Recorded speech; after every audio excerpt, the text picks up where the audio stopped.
онцгой байдлын ерхий газрын урьдчилан сэргийлэх олон нийтэд харилцах хэлтсийн дарга хошууч анх туяа. Урилгын манд хүлээн авч хүрэлцээрсэн танд баярлалаа. Та бүхэнд олон сонсогчдод энэ өдрийн мэнд хүргэе. За бид бүхэн амралт аялал зугаалгын улирал ирж байгаатай холбогдуулан иргэдийгээ бас сэрэмжлүүлэх мэдээлэх үүргийг гүйцэтгэхээр таныг урьсан байгаамаа. За одоо гол усны үеэр те онцгой байдлын ерхий газраас за бүү бас гэд айны одоо зарлаад хэрэгжүүлээд үйл ажиллагаагаа чиглүүлээд явж байгаа мөн завт эргүүлэхийг хийж байгаа. Та бүхэн бас яг өөрсдийнхээ одоо нөгөө чиглэлийнхаа ажлуудыг яг хангалттай үүрэг гүйцэтгэхэд явдаг. Гэхдээ иргэдийн одоо ийм ухамсарын асуудал, эргээд аюулгүй байдалтай анхаарахгүй нэг юм анхаарал дутмаг байдал нь энэ гол ус эндэх одоо гал төмөрийг гал төмөр тавих гэдэг ч юм уу тийм ийм асуудлыг үүсгээд байдаг. Одоо бүү бас аянаас эхлээд ярилцлага эхлэв та тийм. За тийм. Нэг арай олон юм шүү дээ. За Монгол орн маань жилийн 4 улиралтай. Тэгээд жилийн 4 улирлаа дагаад гамшиг ослын тохиолдлууд нь бас нөгөө харилцан адилгүй нэмэгддэг талтай. Хавар намрын хураашилтын улиралд бол ой хэрийн төмрийн дуудлага ихсдэг бол яг одоо энэ зуны аялал зугаалга амралтын цагаар бол гол усны дуудлага мэдээлэл бол ихсдэг. За нэг тоо баримт хэлэхэд бол сүүлийн 5 жилийн мэдээлэлээр бол улсын хэмжээнд онцгой байдлын байгууллагад 428 удаагийн гол усны одоо уснаас ирэн хайх аврах дуудлагаар ажилласан байна. Тэгээд за Адар борооны үеэр 301 удаа тий онцгой байдлын байгууллагад гол усны ослоос урьдчилан одоо ирэн хайх аврах ажиллагааны дуудлага бол 428 удаа ажиллаж 5941 хүний амь насыг авран хамгаалж нүүлгэн шилжүүлсэн гэд. Тэгтээ энэ чэнэс үерийн улмаас бол 25 хүн амь насаа алдсан. 13,000 гаруй толгой мал хорогдож 1471 гэр байшин эвдэр зүтж нийтдээ бол 12.6 тэрбум төгрөгийн хохирол учирсан гэсэн ийм тоо мэдээлэл бол гарсан байгаа. За усны ослын 537 дуудлагаар онцгой байдлын байгууллага мөн энэ жил одоо сүүлийн 5 жилд ажилласан байна. За тэрнээс 329 хүний бол амь насыг аварсан, 461 хүн одоо усны ослоор амь насаа алдсны 105 нь бол хүүхэд байна гэсэн ийм том мэдээлэл байгаа даа. За жил болгоны одоо энэ тоо мэдээллүүд дуудлагын тохиолдлуудыг харж байхад 7 дугаар сард усны ослын дуудлага мэдээлэл бол ихсдэг. Яаж ч наадмын үеэр тарах гэдэг тийм ээ. Тийм. Сүүлийн жилүүд ер нь нэг баяр наадмын амралтууд 7 хоног байдаг. Тэгээ баяр наадмын амралтуудыг далимдуулаад нөгөө иргэд маань хөдөө гадаа гарч аялж зугаалдаг. Тэ энэ үеэр бол усны ослын дуудлага бол эрс нэмэгддэг гэсэн үг. Ер нь бол жилийн хамгийн их усны ослын дуудлагатай байдаг сар бол 7 дугаар сар байдаг. Тэгээд манайха нөгөө хөдөө орон нутаг гэхээс гадна нөгөө нэг 23 онд байна уу 24 онд байна. Улаанбаатарт нэг үерэлсэн шүү дээ. Нөгөө хүүхэд дэнцсэн асуудал жишээлбэл гарч ирсэн. Энэ дуудлагаас тос тодорхой хэмжээний хувь ус эзэлж байгаа бох тийм ээ. Заавал хөдөө орон нутаг гэхээс илүүтэйгээр Улаанбаатар хот доторх. Ялангуяа нэг 7 сард нэг юм бороо орчингууд манай ус зайлуулах систем бас яаж ажиллаж байгаа гэдгийг бид нар нэг шалгадаг үе л дээ. Тийм тэр мэдээж нөлөөлнө. Тэгээд нөгөө улирлын онцлогоороо ингээд нөгөө дуудлага мэдээлэл өөр байдаг гэж түрүүнд ярьсан шүү дээ. Тэр утгаараа бид онцгой байдлын байгууллагаас энэ жилийн хувьд бол усны ослоос урьдчилан сэргийлэх бүү бас аяныг бол орон даяар зохион байгуулад бол ажиллаж байна. Дуудлага мэдээлэл одоо иргэдтэй мэдээлэл өгөх те сэрэмжлүүлэг мэдээлэл цахимаар дамжуулах гэдэг ингээд орон даяар бол 6 сарын 13-нд бол нээлттэй хийсэн. За энэ хүрээндээ онцгой байдлын байгууллагаас ер нь бол нэг улсын хэмжээнд 399 цэгийг усны ослын хар цаг гэж тодорхойлсон байл тийм. Эрсдэлтэй бүс гэдэг. Хар цаг эрсдэлтэй бүс гэдэг. Ягаад гэхээр нөгөө одоо тухайлбал нөгөө та бүхэн нэлээ одоо сонсч л ясан бах. Улаанбаатарын хувьд бол одоо хар усан тохойд байж байгаа л нэг хүн эндчлээ тэгэл хаана гэхээр хар усан тохойд гэл тэгдэж штэ тий. Тэгэхээр нөгөө нэг иргэдийн маань нөгөө нэг хамгийн их амарч зугаалж очдог бүс нутаг. Тэгээд ер нь хамгийн их усны ослын тохиолдол бүртгэгдсэн бүсүүдийг хар бүс гэж тодорхойлж тэмдэглэсэн байхгүй юу. Тэгээ үүн дээрээ бол нөгөө анхааруулах самбар Тэ анхааруулах таних тэмдэглэгээнүүдийг бол хийж ажиллаж байна. За дээрэс нь та бүхэн мэдж байгаа 10 гаруй жил манайх одоо завт эргүүл эхлээд туулгал дээр ажиллаулдаг байсан бол одоо томоохон гол нуур иргэдийн амарч зугаалж их очдог одоо хөвсгөл нуур, увс, хяргас те буур нуур, за хэрлэн онон орхон гэд томоохон голуудын дагуу одоо хамгийн их иргэдийн аял зугаалдаг бүслүүдэд бол завт эргүүлүүдийг ажиллуулж байна. За мөн морин болоод явган эргүүлүүдийг бас ажиллуулж байна. Цагдаагийн байгууллага, гэр бүл хүүхд төгслийн газар, нийслэл, байгаль орчны газар гэд ингээд холбогдох газруудтай бол хамтраад энэ жилийн хувьд бас улаан загалмайн сайн дурынхан бас эргүүл хяналтын нэмэгдүүлэн ажиллаж байгаа.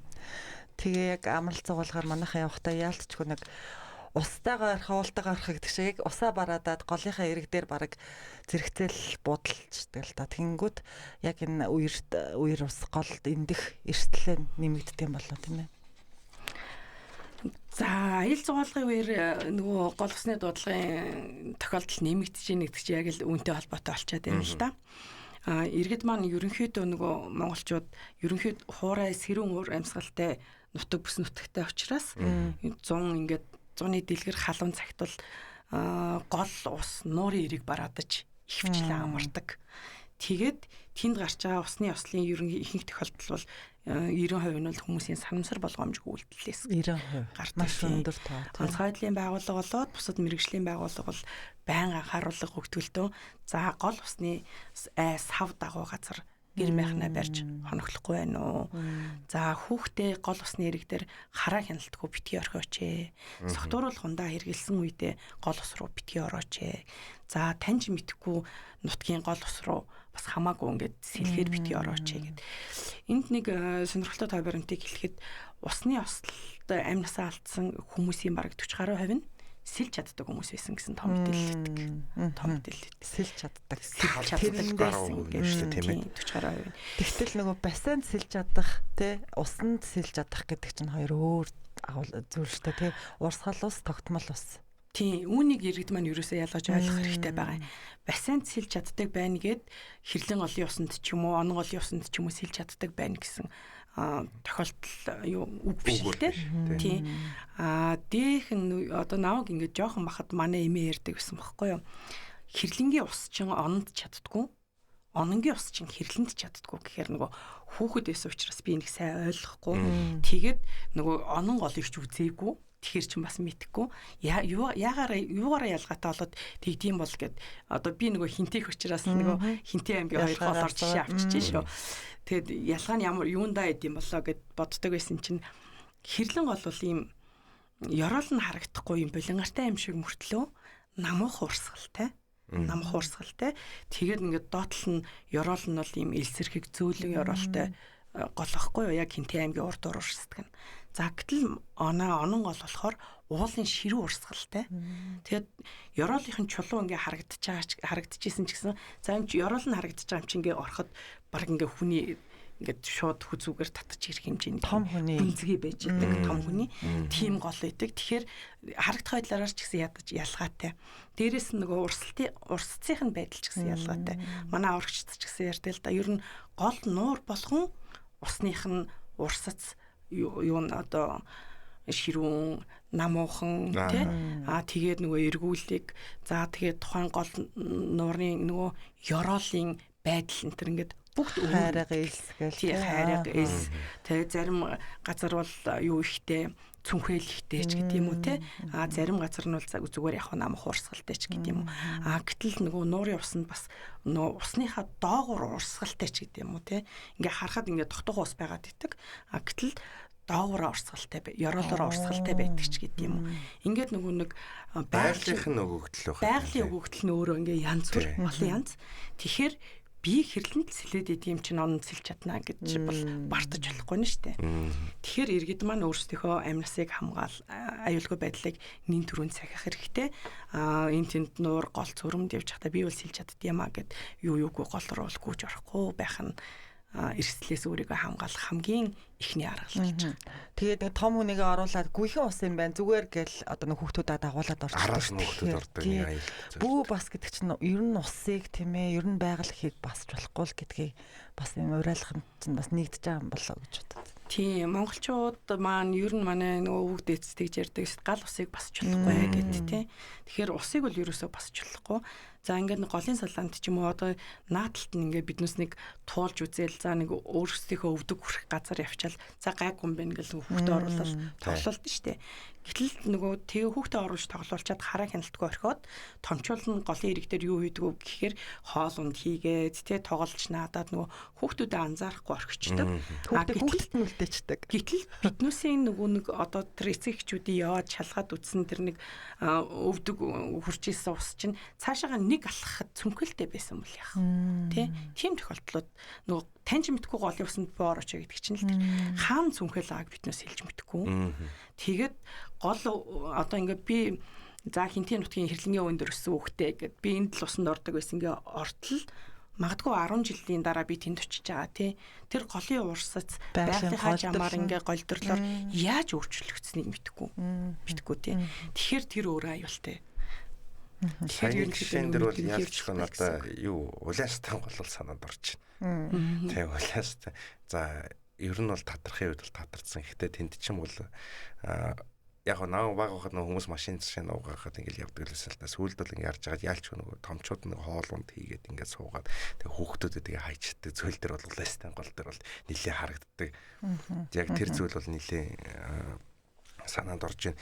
За ер нь яг ингээд нэг 7 сард бол нэг юм гол устай холбоотой дуудлага нэмэгддэг гэж зүйлийг бид нэр ярьлаа.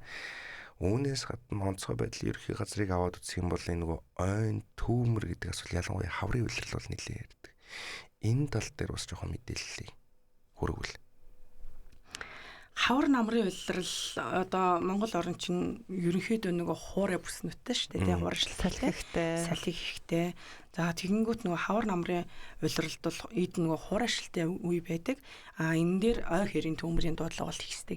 Ер нь жил болгоны 3 дугаар сарын 10-наас 6 дугаар сарын 10, 9 сарын 10-наас 11 дугаар сарын 15-ыг бол төмөрийн эрсдэлтэй өндөр үе гэж үздэг л дээ хуулиараа. Тийм учраас нөгөө онцгой байдлын байгууллагаас ч гэсэн тэр бусад мэргэжлийн байгууллагаас ч гэсэн тэр ой хэрийн төмөрөөс урьдчилан сэргийлье гэдэг мэдээллийг бол төлхөө явуулж эхэлдэг. За тэрэн дээр мэдээж ингээд иргэдийн санамсар болгоомжгүй үйлдэл гэж дахиад яригддаг. Тамхиа татж агаад нөгөө хуурай өвсөнд чи хайчаа яваад өгдөг. Шар өвсөө шатаан тий. Шар өвсөө шатаан. За энэ цуслангийн бүс тэр шар өвсөө шатах асуудал бол ерөнхийдөө Улаанбаатар хотод цуслангийн бүсэд их тохиолддог тий. Уг нь л тэр шар өвсийг шатаах биш намар хадаад авчих хэрэгтэй юм байна. Тэнгүүт хавар болонгууд нөгөө хуураагаа дээр нэгэнгүүтээ шатаагаад тэгээд шар өвсөө шатааснасаа болоод зэрэгэлдээ айлынхаа цуслан шатаагаад байшин 2 3 айлын байшин шатаагаад өөртөө байшин шатаагаад 2 3 жилийн өмнө гарчижсэн шүү дээ. Нэг годоо ингээ гарчижсэн тохиолдлуудыг та бүхэн санаж байгаа бах. За дээрэс нь за яг сүүлийн үед бол нөө орч баривчгүй машин бараг байхаа болсон л гэж үзэж байгаа. Гэхдээ бас нөгөө орон нутгийнхан маань машиныхаа бүрэн бүтэн байдлыг бас сайн хянаж шалгадаггүй тохиолдол байдаг те. За тэгэнгүүт машинтай явж агаад галалдж जैन. За намрын улиралд бол бас нөгөө хэрд зугаалж явж агаад хөдөөхөр гал түлчээд тэрийг нөгөө гүйцэд унтраахгүй явах. Тэрнээс нь болоод гал гарах ийм тохиолдлууд бол бас нэлээд бүртгэгддэг. 100 ч гэсэн бас яг энэ тэнтэй хүмүүс одоо амралт зугаалгах үеэрээ хил гал түлэх асуудал гардаг шүү дээ. Энэ үеэр бас галын дуудлага ер нь хэрэг. За 100-ны улиралд бол ерөнхийдөө харьцангуй гайгүй. Багсдаг ер нь нөгөө нэг хавар намралт багсчдаг гэж хэлж болно л доо.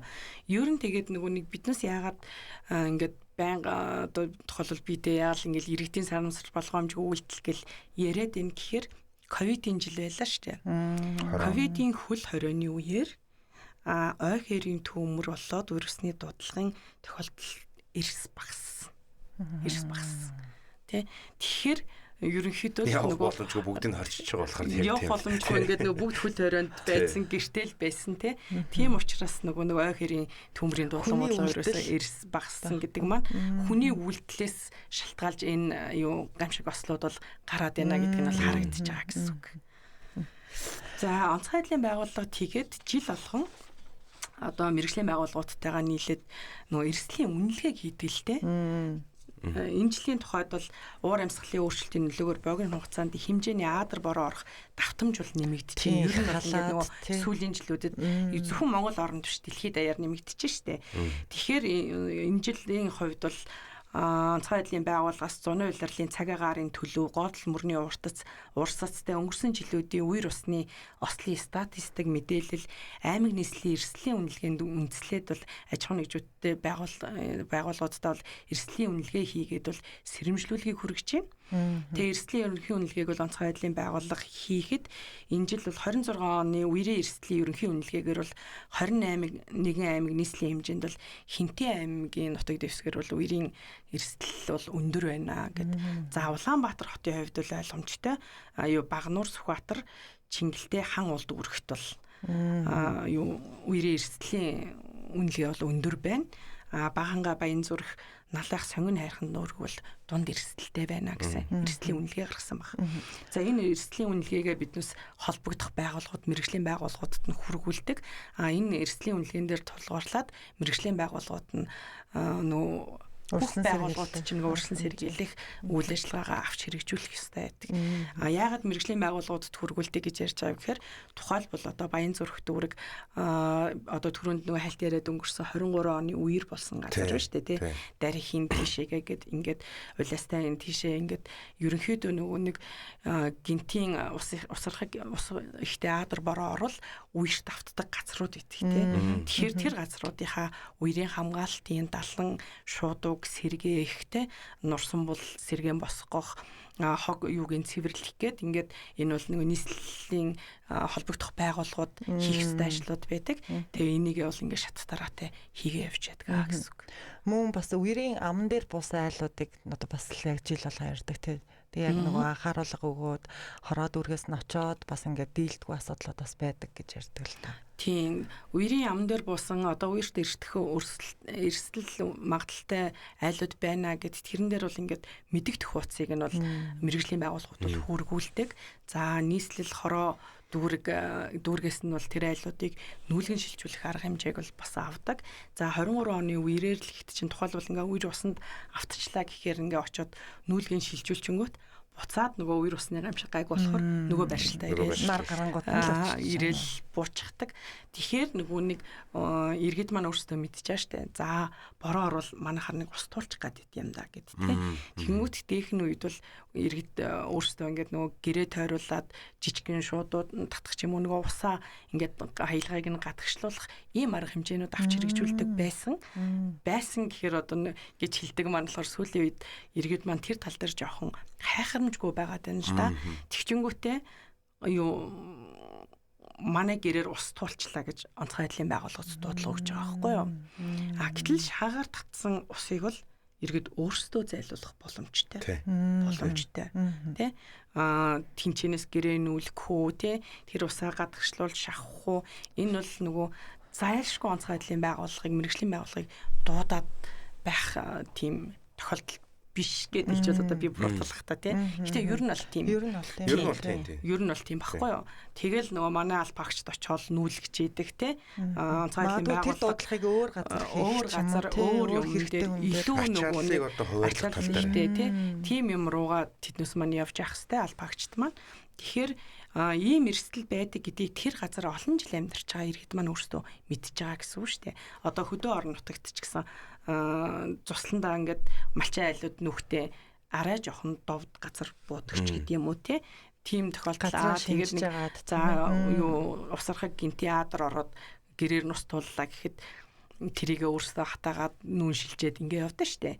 Тийм арга хэмжээг иргэд маань өөрсдөө авах боломжтой учраас бүх юмыг одоо төр засагч гэдэг юм уу, мэрэгжлийн байгууллагч гэдэг юм уу, эсвэл хин нэгэн хүн ирж аварна гэж бодлоггүйгээр аюулгүй байдлаа цагдаар барьчин гэл тий. Аюулгүй байдлаа бол өөрсдөө хамгаалах тал дээр бол илүү анхаарах хэрэгтэй байна. Шулуух хэлэхэд залхуул байна л та тийм ээ. За ер нь тэгээ хэлжил нөгөө мэрэгжлийн байгууллага юм байж тэгж хэллээ гэдэг асуудал байна тийм. Тэр шүүмжлүүдийг бол бид нар бол хийх боломжтой. Ягаад гэхээр ингээд Улаанбаатараас ерөөхдөө нэг юм цуслангийн бүс гэл нэг хэлдэг шүү дээ. За цуслангийн бүсээс эхлэхээс өмнө нэг юм гэр орорлын бүс гэл тэр аваар угаасаа явдггүй хүн гэж байхгүй. Тэрүүгээр явж байхдаа ер нь зүгээр хашаа хорооноос нь хараад тэгэл энэ хүн хөдөлмөртэй хүн байна уу, хөдөлмөргүй хүн байна уу гэдгийг ингээд хараа шийдчих боломжтой. Нөгөө нэг хогийн урмалтай байна уу байхгүй нь гэдгээс харагдаж шүү дээ. Өөр энэтэй холбоотой бас энэ жил ерөөхдөө нэг манайх нэг юм байдаг л да. Сая бол хотын дарга солигдлоо. Тэнгүүд хотын дарга солигдсон гол хамгийн түрүүнд ярьсан зүйл нь юу гэхээр за энэ хүний 100 хэллээ гэж. Нэг үер устай холбоотойгоор энэ хүний нэг юм шалгалт тавьдаг нэг тийм зүгээр энэ бол хар ярианы л юм тогтцсон систем шүү дээ. Яг ийм зүйл болохын үед ерөөхдөө бол яригддаг. Бид нар бол тодорхой хэмжээгээр цаг агаарын нөхцөл байдлыг бол өөрчлөн мэддэг болцсон. Өнөөдөр хэдэн градус байх уу, за эсвэл телевизээр ч юм уу ингээд радиогоор бид нар одоо ингээд 7 хоногийнхоо таймыг ерөөхдөө авдаг болцсон. За энэ зураглалаараа аваад үзэх юм бол ерөөхдөө энэ 6 сарын төгсгөл болон 7 сар 8 сар угаасаа бидний нэг 3 сар байгаа. Энэ нөхцөл байдал дээр ерөөхдөө цаг уурын нөхцөл байдал ялангуяа бороо усны үер тохиолдох боломж нь хэр өндөр байна гэж харж байна. За цаг уурын байгууллагын гаргасан мэдээллээр бол за өнөөдрийн байдлаар бол туул хараа ерөө ховд голууд бол үерийн түвшнээс 5-аас 10 см-ээр бол давж үерсэлсэн байдалтай байна. За гэхдээ 7 сарын усны дундад түвшин олон жилийн дунджаас бол бага байна гэсэн төлөвийг бол гаргасан байлээ. За Сэлэн аймгийн Орхон гол Хинтэн аймгийн Хэрлэн онон голууд олон жилийн дунджаас 20-с 40 орчим хувиар бол бага устай байх төлөвтэй байна. Туул гол Улаанбаатар хот орчимд олон жилийн дунджаас 20 орчим хувиар Сэлэн мөрөн зүүн бүрэн сумын нутгаар бол 10 орчим хувиар бага байна гэсэн ийм прогнозууд бол гарч байгаа. Гэхдээ гол мөрний услын дундаж хэмжээ олон жилийн дунджаас бага байх төлөвтэй байгаа ч гэсэн төр хугацаанд орсон хурд дунджасны эрчимжил хэмжээнээс шалтгаалаад бол усны түвшин бол огцом нэмэгдэх магадлалтай гэж л анхааруулж байгаа цаг уурын байгууллагаас. Ерөнхийдөө бол энэ 7 сард цаг агаарын дундад температур баруун аймагуудын нутгаар бол олон жилийн дунджаар дулаан зүүн аймагуудын нутгаар бол олон жилийн дунджаас бол сэрүү хүн байна гэсэн тийм ерөнхий прогноз бол цаг уурын байгууллагаас бол гаргасан байлээ. Хит халалт нь өөрөө гинтийн яг нөгөө хүчтэй аадар бороо оруулдаг эргээд нөгөө үер ус гэдэг ингээд байгалийн зүй тогтол ингэж явагддаг шүү дээ. Тэгэхээр ер нь хит хална гэдгийг бас ус цаг уурын байгууллагаас анхааруулад байгаа. Тэгэхээр үер усны аюулаас сэрэмжтэй байхыг давхараас Ер анхааруулж нь дэлхийд даяар нэг юм угаасаа зүй тогтол байдаг. Гинт одоо юм гал уйлах үе эсвэл мөслөгийн үе гэдэг дэлхий чи өөрөө тэр нэг байгалийн тогтцоор ингэж өөрчлөлтөд өгдөг үе. 23 хоноос хойш би ерөөхдөө бол санаж байна. Маш олон газар нөгөө байгаагаасаа илүү халуун цэгийг олж тогтоосон гэл. Ер нь нэг та бүхэн дэлхийн мэдээ уншсан баг те 24 оны 100 25 оны 100 нөгөө дэлхийн хамгийн нөгөө халуун 100 болсон гэдэг те. Гэтэл энэ жилийн 100 яаж гарахыг одоогоор бол хэлж мэдгүй байна. Гэхдээ одоо Европын орнуудаар үргэлжилж байгаа халалтыг авч үзэх юм бол магадгүй дахиад 24 оноос илүү халуун 100 байж магадгүй. Тийм магадлал бол аюу өндөр шүү дээ. Одоо та бүхэн сүүлийн үед дэлхийн мэдээнүүдийг харжлаа авах те. Европын орнуудад бол хит халууны өдрүүд үргэлжилж байна. Асфальтын зам хайлж байна гэд тэр хэмжээнд хүртэл халж байна гэдэг маань 24 оны 100-аас магадгүй дахиад илүү халуун 100 энэ жил тохиолдож иж магадгүй. Ер нь бол нөгөө уур амьсгалын өөрчлөлтийн нөлөөгөөр бол дэлхийд дахинд бол гамшигт аюулт үзэгдлийн тоо хэмжээ бол нэмэгдэж байна байгалийн гаралтай. За 40 он гэхэд бол бүр 30% нэмэгдэнэ гэсэн нүбийн судалгаа гарсан байдаг. За үүнийг дагаад Монгол орнд ч гэсэн ер нь гамшиг аюулт үзэгдэл ослын тохиолдлын тоо нэмэгдэж байгаа гэсэн нэмэгдэх хандлагатай байна гэсэн прогноз л байна. За дөрөв гол устай холбоотой нөгөө хүүхдийн хийлдэг зав хийлдэг гуудаас одоо нөгөө хийлдэг бөмбөгөөс болж одоо яг эрсдэх асуудал их гардаг. Энэ талаар За ерөн сүүлийн жилүүдэд нөгөө усны ослын тохиолдлыг тоог бас нэмэгдүүлж байгаа нэг хүчин зүйл нь бас тэр болж байна. Хийлдэг зав, хийлдэг гудас, хүүхдийн нөгөө хийлдэг тоглоомод олноороо ингээд нөгөө худалдаанд байгаа учраас иргэд маань амар цугаалгахдаа тэдгэр зүйлсийг авч яваад тэгээ хийлдэг гудсан дээр ингээд гараад гол дээрээ гараад усан дурсчихж байгаа байхгүй юу? Тэр бол зүгээр салхины чигээс болоод ерөөхдөө урсчихж байгаа ч тийм. Ер нь тэгнэ. Тэр чинь нөгөө урсгал ус байхгүй юу? Урсгал ус дээр тэр хийлдэг гудас чи өөрөө нөгөө нэг аврах хэрэгсэл биш. Аврах хэрэгсэл биш гэдгийг аюу сайн ойлгох хэрэгтэй. Тэгээд нөгөө халуун наранд байсан байж байгаа хийлдэг гудас чинь заримдаа нөгөө нэг халуун нарны нөлөөллөөс болоод цоорчдог. Тэр нь өөрөө эргээд нөгөө хүнээ голын усандаа осолдуулах эрсдлийг нэмэгдүүлчихдэг. За хийлдэг зав байна. Хийлдэг заваар ингээ ойр зур нуурын усанд цугаалаад биднээс амжина гэж бодоод идэх хэвгүй чадчихээн ингээ сэлээд чадчихээн гэт. Гэтэл Монгол орон өөрөө салхитэй. Салхины аясаар нөгөө хийлдэг зав голын одоо нуурын бол гүн рүү ингээд туугдаад орчдөг. Буцаагаад нөгөө хүн маань завээс илүүрдээд эрг рүүгээ ирж чадахгүй тохиолдол. Тийм эрсдэлд ортдог. Тэгэхээр тэр нөгөө хийлдэг завыг чинь ер нь хүн болгоо ингээд жолоодод сэлүүрдээд эрг рүүгээ хүссэн зүг рүүгээ явхад бол хүндрэлтэй. Тэнгүүт эргээд буцаагаад нөгөө нэг заваас илүүрдэж ирж чадахгүй асуудалд ороод завтайгаа ингээд урсж байгаа байхгүй хаашаа хаа хүртэл урсгын те. Гэтэл нөгөө хийлдэг зав чинь бас нөгөө халуун нарны нөлөөлөл байна. За тэгээд тэр гол нуурын усанд байгаа одоо ургамал өөр юу байдیں۔ Те.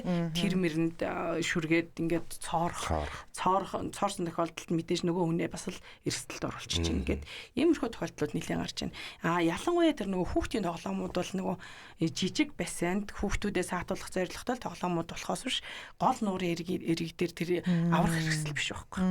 Тийм учраас заавал тэр зав мөр одоо усан дээр зугаалж байгаа бол аврах фантазиг зайлшгүй өмсөж явах хэрэгтэй. Энэ нөгөө нэг барууны одоо жишээлбэл бид нар киноноос л мэднэ шүү дээ. Одоо нөгөө улс орнууд жишээлбэл нөгөө гэрийнхээ ардаа нэг бассейнтэй байдаг. Яг тэрэнд л зориулсан хэрэгсэл болохоос биш ерөөхдөө бол нийт устай холбоотой хэрэгсэл өөрөө биш байгаад байгаа. Тийм. Тэгэхээр нөгөө нэг гол нуурын эрэгт очиод за яг ингээд одоо өсгөл далай дээр ихт чинь л айгүй олон амралтууд гарцсан. Айгүй олон амралтууд заваар зугаалуулдаг тий. Гэхдээ тэднээс бол ерөнхийдөө бол нөгөө моторт зав уучраас нөгөө тэр иргэн өөрөө жолоодод явахгүй дээр нь суугаал зугаалж байгаа учраас харьцангуй одоо мэдээж тэр байгууллагууд эрсдлээ тооцоолоод мэрэгчлийн хүмүүсээ аваа явж байгаа тий. Гэхдээ тийм завин дээр суусан ч байсан гэсэн зайлшгүй аврах фантаз өмсөж явах хэрэгтэй. Тэ. Иргэн хүн өөрийнхөө аюулгүй байдал, эрүүл мэндийг хамгаалах үүрэгтэй гэдгийг бас биднээс бодолцмоор байгаа. Одоо сүүлийн жилүүдэд бол биднээс одоо манай иргэдийн нийтлэг ярьдаг юм нь эрхэл яриад идэв штэ. Тийм эрхтэй, миний эрхийг зөрчөөд байна. Одоо би мэдээлэл авах эрхтэй, би зугаалах эрхтэй гэдэг те. За мэдээж биднээс та зугаалж болохгүй гэж хэлэхгүй. Уул одоо хаврын хуурайлтын үед та ууланд битгий авираа гэж хэлэхгүй. Гэхдээ аюулгүй байдлаа бол хангаж явах хэрэгтэй. Үүргээ гүйцэтгэх. Заавал бодох хэрэгтэй. Үүргээ гүйцэтгэх хэрэгтэй. Яг энтэй бага насны хүүхдээ тэр хүн ээж нь аав нь зайшгүй харж хамгаалж явах хэрэгтэй гэд энэ үүргүүдэл биелүүлээд алхам тутамдаа ерөн сэрэмжтэй байхгүй бол байгаль дэлхий дээр амьдарч байгаа хүний амьдралд ямар ч эрсдэл гарахыг бол урьдчилан таах боломжгүй. Манайхан ч гэдэг чинь муу ярлалгүй яа гэд нэг муу ярлч ингүүл одоо болгоомжтой бай ингээ тгийгээд одоо юу гэдэг танахаас бас ингээд эргүүлүүд яваад сэрэмжлүүлэх хүрэхэд ингээ явахаар муу ярлж ингээл тийм нэг юм мухар сүсгээр хандаад байдаг тий. Тийм онцгой байдлын байгууллага одоо зөвхөн ийм мэдээлэл өгөхөөс урьдчилан сэргийлэхийн үүднээс ингээд эрүүл хамгаалалт явуулах мэдээлэл өгөхөөс гадна төрөл бүрийн сургалтуудыг явуулдаг ард иргэдэд зориулсан. За жилдээ нэг 2-5 аймагт гамшигаас хамгаалах иж бүрэн буюу гамшигаас хамгаалах команд штаб ингээ 2 төрлийн сургуулийг бол сургуултыг зохион байгуулдаг. Тэгээ иж бүрэн сургууль бол иргэдийг нь оролцуулдаг гэсэн үг. Нийт тухайн аймгийн иргэдийг оролцуулаад хэрвээ одоо газар хөдлөлтийн гамшиг тохиолдох ч юм уу те нүүлгэн шилжүүлэх бол та бүхэн яаж нүүлгэн шилжих вэ? Хаашаа явах вэ? За гамшигын хамгаалах команд штабын сургууль бол тухайн аймаг орон нутгийн удирдлага бүрэлдэхүүнүүдийг сургадаг. Хэрвээ болцсошгүй ийм нийтийг хамарсан гамшиг осол тохиолдвол та бүхэн хамгийн түрүүнд ямар арга хэмжээ авч хэрэгжүүлэх юм бэ? Тэгээ иргэдээ яаж хамгаалах юм бэ? Юу бүрдүүлж өгөх юм бэ гэд энэ сургалтуудыг бол жил болгоо хийдэг. Тэгээ ер нь бол 10 гаруй жилийн өмнө бол ийм сургалтууд очиод хийхээр бол яг таны хэлтгээр нөгөө иргэд энэ онцгойхоо ирж муу ёрлоод гэдэг байсан. Тийм хандлага бол аюу их давмгаалтай. За өстэй нөгөө ядаргаатай эднүстэй байнга ингээл цуглууллаа л те. Үер ус болно гээл газар хөдлөн гээл Монгол оронд хизээж газар хөдөлж байгаагүй гэл ингээл тийм юмнууд маш их ярьдаг. Тэгээ онцгойхоо ирж муу ёрлоо. Гэтэл Монгол орн газар хөдөлж исэн. 20 дугаар зуунд 1966 үгүй бүр 1901 он метр гээд ингээд 20 дугаар зуунд 8 балаас дээш хүчтэй газар хөдлөлт Монгол оронд 4 удаа тохиолдсон мэт. 4 удаа. Тэгэхээр тухайн үед бол нөгөө нэг тархай бутархай нөгөө иргэд маань ингээд сууршмал бус тий сууршмал байлаа гэхэд актер том байшин барилга багтай ийм байсан учраас бол нөгөө учирсан хохирол бол актер бүртгэгдсэн тийм тоо баримт бол байхгүй. Үсрээл 2 давхар байгаа шүү дээ. Тухайн үед бол гоожингийн өндөр. Тэгэнгүүтээ нөгөө ерөнхийдөө нөгөө одоо та бүхэн мэдчихэж шүү дээ. Булганы юу могод тий говалтай газар хөдлөлт гээд тэнд ингэж газар хөдлөлтүүд бүртгэгдэж байсан учраас нөгөө аюулыг нь одоо төдийлөн мэдрээгүй гэх юм уу. Гэтэл 8-аас дээш балын газар хөдлөлт 4 нь Монголд тохиолдсон гэхээр тэр бол бас Монгол орон өөрөө Төв Азийн өндөрлөг газар хөдлөлтийн бүсэд байдаг эрсдэлтэй байхгүй юу. Тэгэхээр энэ дадлага сургуулиудыг биднээс зайлшгүй хийхээс өөр арга байхгүй. За дээрэс нь хүүхэд багчуудад ер нь бол нөгөө багаас нь энэ дадлал хвшлийг сургах хэрэгтэй юм шиг. Одоо японочдод те цэцэрлэгийн насны хүүхдээс эхлээд одоо сургалтандаа байнга хэрэгжүүл явдаг ч тийм хүртэл одоо толгой хамгаалалт болж явдаг ч тийм ээ хамгаалалт болж явдаг.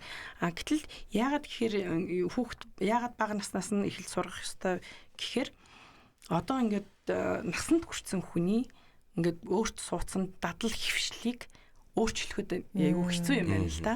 Гэтэл хүүхэд наснаас нь тэр дадлал хвшлийг суулгачвал нөгөө хүссэн үсээгүй тэр бол тэр дадлал хвшил насанд туршлаа тэр хүнийг дагаж явдаг учраас хүүхэд байхаас нь гамшигаас хамгаалах мэдлэг дадлал өөрийгөө болон бусдыг авраа хамгаалах энэ юуг бол сургах хэрэгтэй юм байна гэдэг үндсэн дээрээс бол онцгой байдлын байгууллагаас аюулгүй амьдрах ухаан гэдэг хичээлийн хөтөлбөрийг бол боловсруулсан.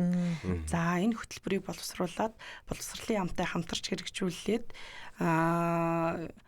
үр дүнгийн үтсэн энэ бол жоохон хангалтгүй байсан учраас өнгөрсөн жилээс дахиад боловсролын яамтай онцгой байдлын байгууллага хамтран ажиллах гэрээ байгуулад 2 шадар сайдын Монгол Улсын шадар сайд боловсролын сайдын хамтарсан тушаал гараад одоо жил болгоны нөгөө нэг сурагчдын бие даалтын 7 хоногор бол аюулгүй урдлаггүй амьдрах ухааны хичээлийг бол заавал судлах том болгоод ингээд бол явж байгаа. За тэгээд бүх шатанда одоо онцгой байдлын ерөнхий газараас гамшигаас хамгаалах ижүүрэн команд штабыг зохион байгуулдаг гэлээ штэ.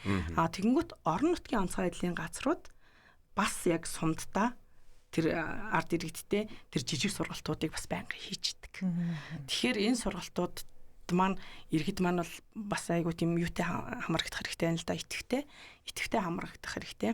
Тэгээ нөгөө онцгойхон муу амлаад гэл тэгдэг гэд төгшөөгөөд ингэдэг ярьж ирсэн шүү дээ. Тэнгүүт нөгөө та бүхэн санаж байна 21 онд Улаанбаатар хэд хэдэн удаа нэлээ ойрхон Улаанбаатарын иргэдэд мэдрэгдсэн газар хөдлөлтийн чичирхийлэл Сэлэнг Хөвсгөл аймгийн нутагт болсон чичирхийлэл Улаанбаатар хотод ингээд нэг хэд хэдэн удаа ойрхон мэдрэгдсэн шүү дээ. Тэгэнгүүт нөгөө нийтийн сүлжээг харсан бах те. Нийтийн сүлжээн дээр хүүшээ эн чи ингээ газар хөдлөөд байгаа мó юу болов сая манай авжур ялаа. Юу газар хөдлсөн үед биднээс яах юм бэ? Тийм бодож гисэн. Ийм ер нь байдгийм үү? Ийм сургалт байдгийм үү? Ийм мэдээлэл бидэнд яага өгдөг юм бэ гэдэг байгаа байхгүй юу? Гэтэл тэр мэдээллийг бол жил болгон онцгой байдлын байгууллага өгч идэг. Тогтмол өгч идэг. Ялангуяа одоо жил болгоно 3 дугаар сарын сүүлийн 7 хоногийн пүрэв гарагчин зарлан мэдээллийн дуут тохиогоор ажиллах өдрөө гэл та нарыг хүртэл ингээл гар гэдэг штэ тий гадагшаагаараа аюулгүй талбай дээр гараа.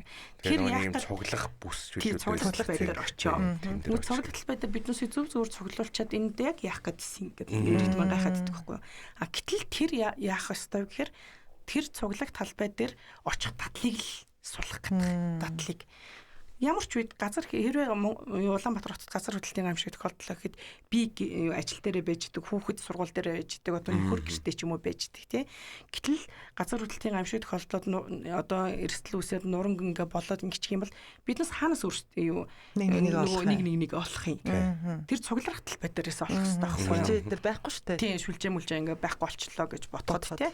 Хоёр дахь газар хөдлөлтийн дараа дандаа хоёр дахь эрсдлүүд гардаг. Галт төмөр гарна, шүлжээ тасалтна гэд те ийм эрсдлүүдийн үед тэгвэл гэр бүлийнхнийгээ хаанаас олох вэ гэхээр тэр аюулгүй талбай дээр очих хэрэгтэй байхгүй юу. Тийм учраас тэр дадлыг л эзэмшүүлэхийн тулд тэр дадлага сургуулийг хийлгээд байдгаа гэдгийг иргэд маань бас ойлгох хэрэгтэй. Нөө бас аянаас гадна онцгой байдлын байгууллага өнгөрсөн жилээс бас нэг уриалга төвшүүлээд ажиллаж байгаа. Сар болгоны сүүлийн 7 хоногийн пүрэв гарагт аюулгүй байдлаа шалгах өдөр болгож төвшүүлье. Энэ уриалгыг төвшүүлээд ажиллаж байгаа. Энэ хүрээндээ онцгой байдлын ерөнхий газрын цахим хуудсан дээр одоо хялбаршуулсан хяналтын асуумжийг бол нээж өгсөн байгаа. Энэ асуумжаар ороод иргэн аж ахуйн нэгж байгууллагад одоо танай байгууллагч гэсэн аюулгүй байдлаа үнэлэх юм. Одоо заавал нөгөө мэргэжлийн байгууллагын хяналт шалгалт явах биш. Өөрөө аюулгүй байдлаа үнэлээд за манай цахилгааны утас хэв юм байна уу? Ил гарсан утас байна уу? Эсвэл энэ тэндээ мас байна уу? Тэрийгэ шалгаад үгүй бол үгүй. За эсвэл зарим ингээд асуулт ингээд тийм юм гээд үгүй гэдэг юм уу? Эсвэл тийм гэдэг юм уу? Тийм хариултууд байгаа. За тухайлбал ингээд таны аюулгүй байдал хангагдаж байна өнгө та мэдхгүй гэдэг юм бол доотлолт нь та тэгвэл ийм маш шалгаж үзээрэй. Тэ? Юу гамшиг осол тохиолдсон үед та хаашаа дуудлага өгөх вэ гэхээр бас зарим хүмүүс мэддэггүй юм байна л да. Тэнгүүт юу мэдхгүй гэд ямар утсан дуудлага өгөхөө мэдхгүй гэд одоо бүглэлөө гэж бодъё л да. Тэнгүүт 102 дуудлагын утсанд та галт хөмрийн аюулыг мэдээлнэ энэ төр гэд ингээд зарим асуулт нь бол ингээд нөгөө мэдхгүй байгаа тохиолдолд доотлолт нь нөгөө хариултуудтай тийм асуумж байгаа даа.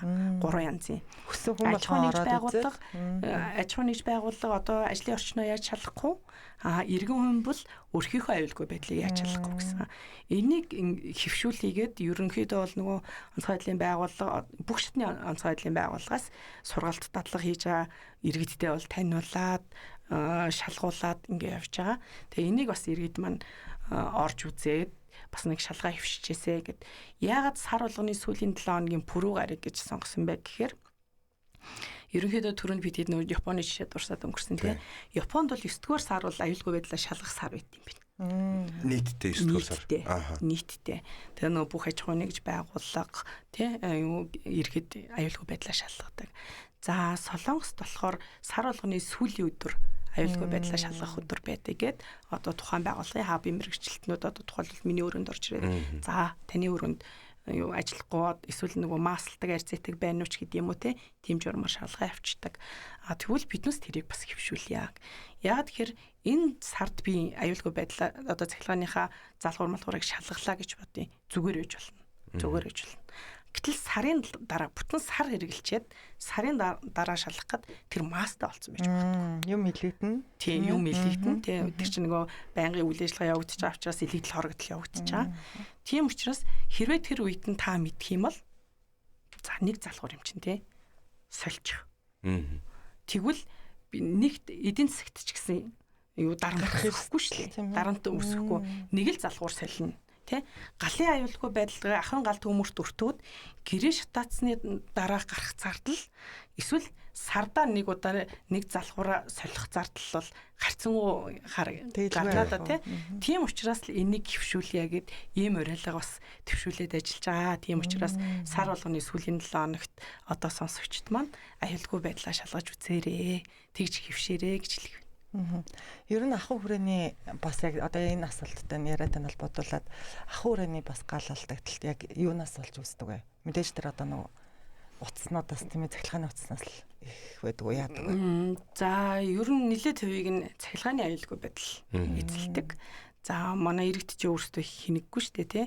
Тэгэнгүүтээ ер нь өөрөөсдийнхөө боломжинд тулгуурлал галын аюулгүй байдлаа хангаал нөгөө хоёр өөр цахилгааны утсыг хооронд нь холбоод ингээ бооцсон ч байд юм уу тий. Цахилгааны аюулгүй байдлаас бол галын гал төмрийн эрсдэл нэлээд гарна. За гэр хороолт болохоор нөгөө пишн зовхны аюулгүй байдаг. Яндангийн цонлтоос болно. Яндангийнхаа эргэн тойрныг нөгөө хамгаалаагүй. За 100 хаврын нөгөө хуурашилттай үед нөгөө хаврч нөгөө Монгол орн салхи ихтэй үед нөгөө үнс нурма ил задгаа хаяхаас болоод бас гал төмрийн аюул нөгөөх нь хийж гэр дээр унаад. Иймэрхүү тохиолдлууд бол ерөнхийдөө зангилдаг. Тэгээ нөгөө гэр амьдардаг хүн бол тэгэл маш богино хугацаанд ингээд гэр нэгээд маш хурдан шатдсан бид шүү дээ гэр бол. Монгол гэр маш богино хугацаанд шатдаг. Маш хурдан шатдсан биш. Би яг нүдэн дээр ингээд харж ирсэн байхгүй. Бүр ямар амар хурдан шатдаг. 3-5 минутанд шатдаг гэж үздэг. За тэгээд энэ зүйлээс ингээд аваад үзэхэд 3-5 минутанд Монгол гэр шатахаар яах вэ? Нөө дуудлага очиж Улаанбаатарын төвчрээ хэрвэлээ тий. Дуудлагаар очиж байгаа байршил хаана вүлээ. Аль хамгийн ойрхон галын ангил гараал очиж штэ. Тий. Галын гараад очив. Гэхдээ л Улаанбаатарын төвчрээ гэдэг ингээд нөгөө давтчихгүй хүчин зүйлүүд байгаа тий. Тийм учраас л биднээс аль болохоор өөрсдийгөө гал төмрийн ч байсан, гол усны ч байсан эрсдэлд оруулахгүй байх талаас нь л хүн болгон л дор өрнө чармаалттай авах хэрэгтэй байна. Энэ ерөөдөө надад бас их ажиглагддаг зүйл юу вэ гэхээр ер нь анзаарсан зүйлтэй гал гарсан тохиолдолд юм уу газар хөдлөлтийн тохиолдолд байвал та лифтэнд битгий суугаараа гэсэн нэг юм бичиг орон сууц руу ороход ч юм уу эсвэл байгуул руу ороход байдаг. Шат ашиглах гэдэг зүйлүүд. За тэгээд яг аюулгүй байдлаас талаасаа ингээд аваад үзэх юм бол ерөөдөө яг юм нөгөө сонин нөхцөл байдал бол лифт ашиглаж ерөөдөө болохгүй. Гэхдээ тэрийг бас хангасан одоо юу гэдгийг аврах гарц ч юм уу exit гэдэг одоо нэг явган гарцууд байдаг шүү дээ. Энэ зүйл сүүлийн үед ерөөдөө яг тодорхой хэмжээний орон сууцны хяналт гэж зүйл байгаа. Тэр барилгын одоо тэр construction-ы одоо үйл ажиллагааг одоо хянаж байгаа. За тэгээд ийм хажуудаа сургуультай байх ёстой ч юм уу цэцэрлэгтэй байх ёстой гэсэн нэг ийм стандартын дагуу уул нь байх ёстой. Гэхдээ яг тэрийг бүрэн хангаж хүлээж авдаггүй гэвэл бас жоох асуудалтай. Яг энэ зүйлээс болж одоо юу гэдэг аврах гарц байхгүй ч юм уу энээс болж үүдсэн асуудлыг ерөнхийдөө дурдж ярих юм бол ялангуяа сүүлийн юм байна. Тэгэхээр ингэж за онцгойлын байгууллага одоо галын одоо тохиол байх ёстой юу, галын гарц байх ёстой юу гэдэг хяналт шалгалтыг бол одоо тухайн одоо барилга баригдаж яхад бол одоо зөвлөд хилээд ингээ явдаг. За ер нь бол 5 давхраас дээш барилгууд бол одоо гадна аваарын шатнууд бол байгаа. За гэтэл манай иргэд яадаг вэ гэхээр аваарын шатаа таглаад балкон дээр юм харчдаг. Тэрийг ингээд таглаад гацсан мэт. Одоо хамгийн сүүлийн үеийн жишээг ингэвт юу байгаа байхгүй юу? Сая нөгөө Цэнгэлт хотгоны хотгонд гал гараад тэгээ иргэд маань биднээсийг юу 42 м сундаг автомеханик шатнаас өндөр автомеханик шаттай болмол гэл нэг бөөн юм сошиалаар ярьлаа шүү дээ. Гэтэл дэлхийд дахин одоо байгаа онцгой байдлын галын ангиуд ерөнхийдөө нийтлэгээрээ бол 30-аас 50 метрийн өндөр сундаг автомеханик шатны автомашин хэрэгжилж байгаа. За цөөхөн хувьд нь 68 м хүртэл сундаг автомеханик шат байгаа.